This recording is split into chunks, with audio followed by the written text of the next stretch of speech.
pipe and formation of stationary waves in closed pipe అనేది చూసాము. Next వచ్చేసి ఇక్కడ ఫస్ట్ క్లాస్లో మనకి formation of stationary waves in stretched స్ట్రింగ్లో ఈ స్ట్రెచ్డ్ స్ట్రింగ్ సంబంధించి మనకి కొన్ని లాస్ ఉన్నాయి. దీంట్లో వచ్చేసి మనకి ఏంటంటే first formation of stationary waves in stretched స్ట్రింగ్లో మనకి the laws of transfer waves in stretched string అనేది టోటల్గా 3 లాస్ ఉన్నాయి. దాంట్లో first law and second law and next third one వచ్చేసి థర్డ్ లా అనేది. దీంట్లో ఫస్ట్ వచ్చేసి ఫార్మేషన్ ఆఫ్ స్టేషనరీ వేవ్స్లో మనకి ఫండమెంటల్ దాంట్లో మనకి ఏంటంటే స్ట్రెచ్డ్ స్ట్రింగ్ అనేది తీసుకున్నప్పుడు మనకి first harmonic, second harmonic, third harmonic అనేది వస్తుంది. దాంట్లో మనకి వచ్చేసి ఫస్ట్ హార్మోనిక్ ఫ్రీక్వెన్సీ తీసుకున్నప్పుడు ఇక్కడ ఈక్వేషన్ ఏమవుతుందంటే fundamental frequency nu equal to 1/2L అనుకుంటా T/μ అనేది వస్తుంది.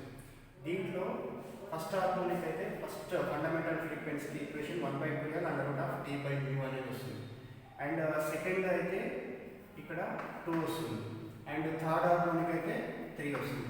దీన్ని మనం ఇక్కడ అంటే పీగా తీసుకుంటే వెన్ ఇక్కడ వచ్చేసి స్ట్రింగ్ వైబ్రేట్స్ ఇన్ T సెగ్మెంట్స్లో వైబ్రేట్ అయితే frequency nu equal to T/2L T/μగా తీసుకుంటారు. ఇక్కడ P ఈక్వల్ టు 1, 2, 3, 4 సో 1 అయితే ఫస్ట్ ఫండమెంటల్ ఫ్రీక్వెన్సీగా తీసుకుంటారు, 2 అయితే సెకండ్ హార్మోనిక్ ఫ్రీక్వెన్సీ, 3 అయితే థర్డ్ హార్మోనిక్ ఫ్రీక్వెన్సీగా తీసుకుంటారు. ఇది మనకి బేసిక్ ఈక్వేషన్ అంటే formation of stationary waves in stretched స్ట్రింగ్కి ఇది బేసిక్ ఈక్వేషన్గా తీసుకుంటాం. దీంట్లో ఈ ఈక్వేషన్ నుంచి మనకి 3 లాస్ వస్తాయి.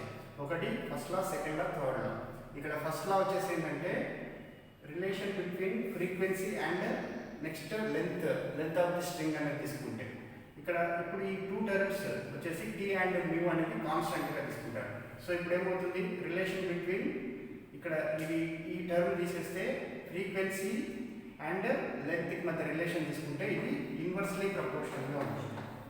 సో ఇక్కడ ఫ్రీక్వెన్సీ ఇక్కడ వైబ్రేటింగ్ ఇక్కడ స్ట్రింగ్ యొక్క ఫ్రీక్వెన్సీ అనేది తీసుకుంటే nu is directly proportional to 1/L. ఇప్పుడు ఇక్కడ వచ్చేసి మనకి ఇక్కడ T and μ are constants. Tension and linear density అనేది కాన్స్టెంట్గా ఉంటుంది అండ్ లెంత్కి ఫ్రీక్వెన్సీకి మధ్య రిలేషన్ అనేది ఇన్వర్స్లీ ప్రపోర్షనల్గా ఉంటుంది. దీన్ని మనం first law of transfer waves in stretched స్ట్రింగ్స్గా తీసుకుంటాం అనమాట. ఇది ఫస్ట్ లా. అండ్ ఇప్పుడు ఇక్కడ ఈ టర్మ్ తీసుకుంటే ఇప్పుడు ఆల్రెడీ మనకి L అయిపోయింది కాబట్టి L అండ్ μ అనేది కాన్స్టెంట్గా ఉన్నప్పుడు ఫ్రీక్వెన్సీకి అండ్ టెన్షన్కి మధ్య రిలేషన్ తీసుకుంటే ఇక్కడ రిలేషన్ ఏమవుతుందంటే new is directly proportional to √T అనేది వస్తుంది. అంటే టెన్షన్ అండ్ ఫండమెంటల్ ఫ్రీక్వెన్సీ మధ్య రిలేషన్ అనేది ఏంటంటే ఇక్కడ వచ్చేసి fundamental frequency is directly proportional to √the టెన్షన్గా తీసుకుంటాం. అండ్ ఇక్కడ వచ్చేసి మనకి ఇక్కడ దీంట్లో ఈ 2 టర్మ్స్ వచ్చేసి కాన్స్టెంట్గా ఉంటాయి. అంటే length and μ are constants. Length and linear density అనేది కాన్స్టెంట్గా ఉంటాయి. దీన్ని second law of transfer waves in stretched స్ట్రింగ్గా తీసుకుంటాం. అండ్ లాస్ట్ రిమైనింగ్ టర్మ్ ఇక్కడ L అండ్ T అయిపోయి రిమైనింగ్ టర్మ్ μ. ఇప్పుడు న్యూకి మధ్య రిలేషన్ తీసుకుంటే ఈ 2 టర్మ్స్ కాన్స్టెంట్గా తీసుకున్నప్పుడు న్యూ డైరెక్ట్లీ ప్రపోర్షనల్ టు √μ అనేది వస్తుంది. అంటే fundamental frequencies directly inversely proportional to √ది లీనియర్ డెన్సిటీగా తీసుకుంటాం. దీన్ని మనం ఈక్వేషన్లో న్యూ ప్రపోర్షనల్ టు 1/√μగా తీసుకుంటాం. దీంట్లో వచ్చేసి ఇప్పుడు మనకి లెంత్ అండ్ టెన్షన్ అనేవి కాన్స్టెంట్స్గా తీసుకుంటాం. సో ఇక్కడ వచ్చేసి థర్డ్ లా నుంచి మనకి fundamental frequencies inversely proportional to √ది లీనియర్ డెన్సిటీగా తీసుకుంటాం. ఇవి వచ్చేసి మనకి ట్రాన్స్ఫర్ ఇక్కడ స్ట్రెచ్డ్ స్ట్రింగ్స్లో లాస్ ఆఫ్ ట్రాన్స్ఫర్ రేట్స్గా తీసుకుంటాం. ఫస్ట్ ఈ ఈక్వేషన్ మనకు వస్తే 3 లాస్ అనేవి వస్తాయి. ఈక్వేషన్ ఏంటంటే new equal to T/2L T/μ. ఇక్కడ వచ్చేసి P ఈక్వల్ టు 1, 2, 3 ఇలా ఉంటాయి. 1 అయినప్పుడు ఫస్ట్ హార్మోనిక్ ఫ్రీక్వెన్సీ, 2 2 అయితే సెకండ్ హార్మోనిక్ ఫ్రీక్వెన్సీ, 3 అయితే థర్డ్ హార్మోనిక్ ఫ్రీక్వెన్సీ అనేది వస్తుంది. ఇక్కడ మనకి ఫ్రీక్వెన్సీకి లెంత్కి మధ్యలో ఒక రిలేషన్ వస్తుంది. ఫ్రీక్వెన్సీకి టెన్షన్, ఫ్రీక్వెన్సీ అండ్ లీనియర్ డెన్సిటీకి మధ్య రిలేషన్స్ అనేవి వస్తాయి. దాన్ని మనం ఫస్ట్ లాలో తీసుకుంటే ఫ్రీక్వెన్సీకి లెంత్కి రిలేషన్ ఉన్నది. ఇక్కడ fundamental frequency is inversely proportional to length of the స్ట్రింగ్గా తీసుకుంటాం. ఇక్కడ టీ అండ్ మ్యూ ఆర్ కాన్స్టెంట్స్గా తీసుకుంటాం. నెక్స్ట్ సెకండ్ లాలో వచ్చేసి ఇక్కడ ఎల్ అండ్ మ్యూ అనేది కాన్స్టెంట్ అయినప్పుడు ఇక్కడ fundamental frequency is directly proportional to square root of the టెన్షన్గా తీసుకుంటాం. దాన్ని mu proportional to under root of టీగా తీసుకుంటాం. ఎల్ కామా మ్యూ ఆర్ కాన్స్టెంట్గా తీసుకుంటాం. నెక్స్ట్ వచ్చేసి థర్డ్ లా నుంచి ఇక్కడ ఎల్ అండ్ టీ అనేది కాన్స్టెంట్ అయినప్పుడు ఇక్కడ మ్యూ ఈజ్ ప్రపోర్షనల్ టు 1/√μగా తీసుకుంటాం.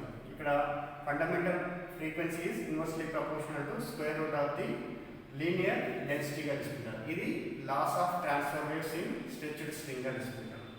అండ్ మనకి ఈ స్ట్రెచ్డ్ స్ట్రింగ్ సంబంధించి ఒక ప్రాబ్లం ఉంది. ఇది కూడా 2 మార్క్స్ ఇంపార్టెంట్ ప్రాబ్లం, 8 మార్క్స్తో రావడానికి అవకాశం ఉంటుంది. ఇక్కడ ఈ ప్రాబ్లంలో వచ్చేసి ఏంటంటే a stretched wire of length 0.6 meter is observed to vibrate with a frequency of 30 Hz in fundamental mode. If the string has a linear mass of 0.05 kg per meter, find the velocity of propagation of transfer waves in the string. And next B వచ్చేసి the tension in the string. ఇక్కడ first మనకి ప్రాబ్లంలో ఏమి ఇచ్చారంటే length ఇచ్చారు. Length అంటే L equal to 0.6 metre. And ఇక్కడ frequency ఇచ్చారు. Frequency nu equal to 30 hertz. And next వచ్చేసి న్యూ లీనియర్ మాస్ అనేది న్యూ అనేది తీసుకుంటే 0.05 kg per meter అనేది ఇచ్చారు. అయితే మనకి ఫైండ్ అవుట్ చేయాల్సింది the velocity of propagation of transfer waves in the string. అంటే మనకి ఇక్కడ V అనేది ఫైండ్ అవుట్ చేయాలి. ఇక్కడ V అనేది ఫార్ములా ఏంటంటే V ఈక్వల్ టు న్యూ ల్యాండాగా తీసుకుంటాం. ఆల్రెడీ మనకి ఫ్రీక్వెన్సీ అంటే new equal to V by lambda తీసుకుంటాం. ఆ ఈక్వేషన్ నుంచి ఇక్కడ వెలాసిటీ అనేది V ఈక్వల్ టు న్యూ ల్యాండా అనేది వస్తుంది. అయితే ఇక్కడ వచ్చేసి మనకి న్యూ వాల్యూ ఇస్ ఆల్రెడీ మనకి తెలుసు 30 hertz. And lambda first lambda value అంటే ఇక్కడ వచ్చేసి ఫండమెంటల్ మోడ్లో వైబ్రేట్ అవుతుంది. ఫండమెంటల్ మోడ్ అంటే నథింగ్ బట్ ఇక్కడ సింగిల్ సెగ్మెంట్లో ఇలా ఫండమెంటల్ మోడ్ అంటే సింగిల్ సెగ్మెంట్లో తీసుకుంటారు. ఇప్పుడు L equal to lambda by 2గా తీసుకుంటాం. సో ఇక్కడ ఈక్వేషన్ నుంచి ల్యాండా ఈక్వల్ టు 2L అనేది వస్తుంది. సో ఇప్పుడు ఫండమెంటల్ మోడ్లో wave length lambda equal to 2L. So ఇక్కడ ల్యాండా ప్లేస్లో 2L అనేది సబ్స్టిట్యూట్ చేస్తాం. సో ఇక్కడ మనకి ఇప్పుడు వెలాసిటీ ఏమవుతుంది V equal to mu into 2Lగా తీసుకుంటాం. ఆల్రెడీ న్యూ అంటే 30 and 2 into and L value is 0.6 అనేది వస్తుంది. ఇది 6/10గా తీసుకుంటే 0 క్యాన్సిల్ అవుతుంది. 3 ఇంటూ 2 అంటే 6 అండ్ 6 ఇంటూ 6 అంటే 36 మీటర్ పర్ సెకండ్ అనేది వస్తుంది. ఇది మనకి the velocity of propagation of transfer waves అనేది ఈ వెలాసిటీ అనేది ఎంత వస్తుందంటే 36 మీటర్ పర్ సెకండ్ అనేది వస్తుంది. ఫస్ట్ ఫార్ములా తెలియాలి. V ఈక్వల్ టు న్యూ ల్యాండా. అయితే ల్యాండా వాల్యూ మనకి తెలియదు కాబట్టి ఫండమెంటల్ మోడ్లో మనకి లెంత్ అనేది L equal to lambda by 2గా తీసుకుంటాం కాబట్టి దీని నుంచి ల్యాండా ఈక్వల్ టు 2L అనేది వస్తుంది. సో ఈ ఈక్వేషన్లో 2L అనేది సబ్స్టిట్యూట్ చేసాం. న్యూ అండ్ L వాల్యూస్ అనేది తెలుసు కాబట్టి ఈ ఈక్వేషన్లో సబ్స్టిట్యూట్ చేస్తే మనకి ఆన్సర్ వచ్చేసి velocity of propagation of transfer wave అనేది 36 మీటర్ పర్ సెకండ్ అనేది వస్తుంది. నెక్స్ట్ ఇదే క్వశ్చన్లో మనకి the tension in the string అనేది ఇది ఫైండ్ అవుట్ చేయాలి. సో మనకి వెలాసిటీ ఆఫ్ ట్రాన్స్ఫర్ వేవ్స్ అనేది తీసుకుంటే ఫార్ములా ఏంటంటే V equal to under root of T by మ్యూగా తీసుకుంటాం. ఇక్కడ T అనేది లీనియర్ టెన్షన్ ఇన్ ద స్ట్రింగ్గా తీసుకుంటాం. న్యూ అనేది లీనియర్ డెన్సిటీ ఆర్ లీనియర్ మాస్గా తీసుకుంటున్నాం. సో ఈ ఈక్వేషన్లో మనకి టూ సైడ్స్ స్క్వేర్ చేస్తే ఇక్కడ B స్క్వేర్ ఇక్కడ రూట్ క్యాన్సిల్ అవుతుంది కాబట్టి T బై మ్యూ అనేది వస్తుంది. మనం ఫైండ్ అవుట్ చేయాల్సింది ఏంటి టెన్షన్. సో ఈ ఈక్వేషన్ నుంచి టెన్షన్ అంటే ఇక్కడ క్రాస్ మల్టిప్లికేషన్ చేస్తే B స్క్వేర్ ఇంటూ మ్యూ అనేది వస్తుంది. And V square value already V value మనకు తెలుసు. V equal to 36 metre per second కాబట్టి V స్క్వేర్ అంటే 36 ఇంటూ 36 రాస్తాము. And next mu value is 0.05. So ఇవన్నీ క్యాల్కులేషన్ చేస్తే ఫైనల్గా టెన్షన్ ఇన్ ద స్ప్రింగ్ అనేది 64.8 న్యూటన్ అనేది వస్తుంది. ఇక్కడ టెన్షన్ యూనిట్స్ వచ్చేసి న్యూటన్స్లో మెజర్ చేస్తారు కాబట్టి ఫైనల్గా మనకి ఆన్సర్ వచ్చేసి tension T equal to 64.8 Newton అనేది వస్తుంది. ఇది 8 మార్క్స్తో పాటు మనకి 2 మార్క్స్ రావడానికి అవకాశం ఉంటుంది. అది దాంట్లో కూడా ఒక్కోసారి ఏ మాత్రమే అడుగుతారు, అంటే ఓన్లీ వెలాసిటీ మాత్రం అడగడం. ఇక్కడ వరకు రాస్తే మనకి 2 మార్క్స్ అనేది వస్తుంది. ఇది మనకి వేవ్స్లో ఇక్కడ ఫార్మేషన్ ఉన్న స్టేషనరీ వేవ్స్ స్ట్రెచ్డ్ స్ట్రింగ్ తీసుకున్నప్పుడు వాటికి సంబంధించిన ప్రాబ్లం అనేది ఇది రావడానికి అవకాశం ఉంటుంది. అండ్ ఇది వచ్చేసి ట్రాన్స్ఫర్ వేవ్స్లో మనకి 8 మార్క్స్తో పాటు మనకి లాస్ ఆఫ్ ట్రాన్స్ఫర్ వేవ్స్ దీనికి సంబంధించి 3 లాస్ ఉన్నాయి. 3 లాస్ కూడా 8 మార్క్స్తో పాటు అడగడానికి అవకాశం ఉంటుంది. So first law, second law and third law.